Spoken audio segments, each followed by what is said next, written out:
Kuwa content creator ni moja kati ya kitu ambacho duniani kwa sasa kina nguvu zaidi na kinaleta mafanikio zaidi, hasa ukiweka nguvu zako hapo na kuonesha dunia kile ambacho umejaliwa. Sasa Kai Cenat ni moja kati ya vijana ambao wameweza kujipatia maarufu mkubwa zaidi duniani kwa sasa kutokana na kuwa streamer kwenye upande wa Twitch, lakini pia YouTube, kuonesha zile content za live streaming. Ameweza kujizolea maarufu mkubwa zaidi duniani. Mwezi huu Mei aliweza kufungua chuo cha streamers na kukusanya content creators duniani ili kuweza kuonesha uhalisia wao wa maisha, lakini pia kuboost brand zao. Sasa chuo hicho cha Streamer University ambacho kimeweza kufanyika kwa siku chache katika chuo cha University of Akron, takriban ya content creators 120 waliweza kukusanyika kwa pamoja kwa ajili ya kuweza kukutana na kuonesha kile ambacho walichonacho, wakiwemo content creators kutoka nchini Nigeria. Hapa namzungumzia Shanks pamoja na Enzo. Hawa ni watu ambao wameweza kujizolea maarufu zaidi kwa muda mchache duniani baada ya kuweza kuingia kwenye Streamer University hii ambayo imeweza kuandaliwa na Kai Cenat.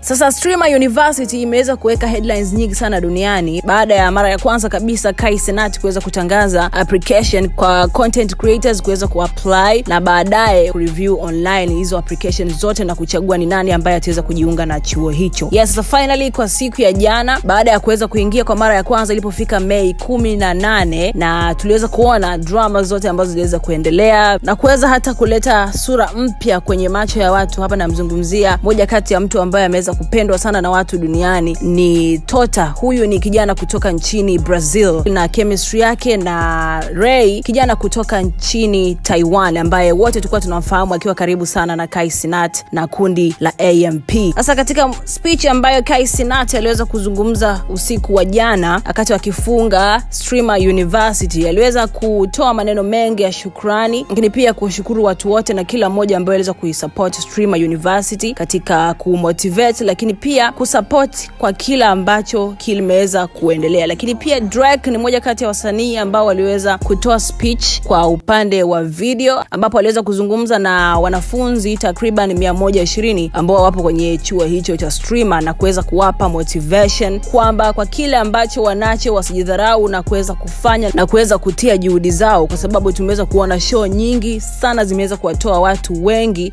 as a reality show ama hizi ambazo zinaonesha live kwenye maisha yao ya kila siku. Na aliweza kutoa mfano wa kwake Kim Kardashian, na wote tunafahamu mpaka sasa hivi Kim Kardashian ni moja kati ya watu ambao wamejizolea maarufu mkubwa sana kwa sababu ya ile show yao ya Keeping Up with Kardashian Family. Amekuwa akitupa zile updates za kila siku kile kinachoendelea kwenye reality ya maisha yake, lakini pia familia yake kwa ujumla. Aliweza pia kutoa mifano ya show nyingi sana za reality ambazo watu wengi zimeweza kuwapatia mabilioni ya pesa na kubadilisha maisha yao kwa asilimia kubwa sana. Lakini pia rapper DDG ni moja kati ya watu ambao waliokuwepo kwenye Streamer University. Yeye aliweza kuwa kwenye upande wa professor kama mwalimu na kutoa mafunzo kwa wanafunzi hawa ambao waliweza kuwepo kwenye Streamer University. Na yeye pia aliweza kumshukuru sana Kai Cenat baada ya kupata tuzo kama MVP kupitia kipindi hicho cha Streamer University. Na aliweza kumshukuru sana Kai kwa sababu licha ya watu kuweza kumtupia maneno mitandaoni, lakini DDG aliweza kumshukuru sana kwa Kai kuweza kuonesha upendo kwake na kuona kwa kile ambacho alicho nacho. Yes, hata wewe pia ambaye unatazama video hii kwa wakati huu, unaweza kaanza kwa sasa hivi, kwa sababu content creation ni kitu ambacho duniani sasa hivi watu wamebase kwenye upande wa digital na kinalipa kwa asilimia kubwa sana. Na kwa hapa Bongo bado sijaona mwitikio mkubwa sana kwa vijana kuweza kujitokeza kwenye upande wa content creator, though wanafanya na tunaona na vitu vinaenda, lakini unaweza ukaanzisha kwa sasa hivi na safari yako ikawa kubwa zaidi na dunia ikaweza kukufahamu wewe ni nani. Mimi naitwa Kathedi. Usiweze kusahau kusubscribe to our YouTube channel, click on the notification bell ili usiweze kupitwa na chochote kutoka kwetu. See you guys in the next one.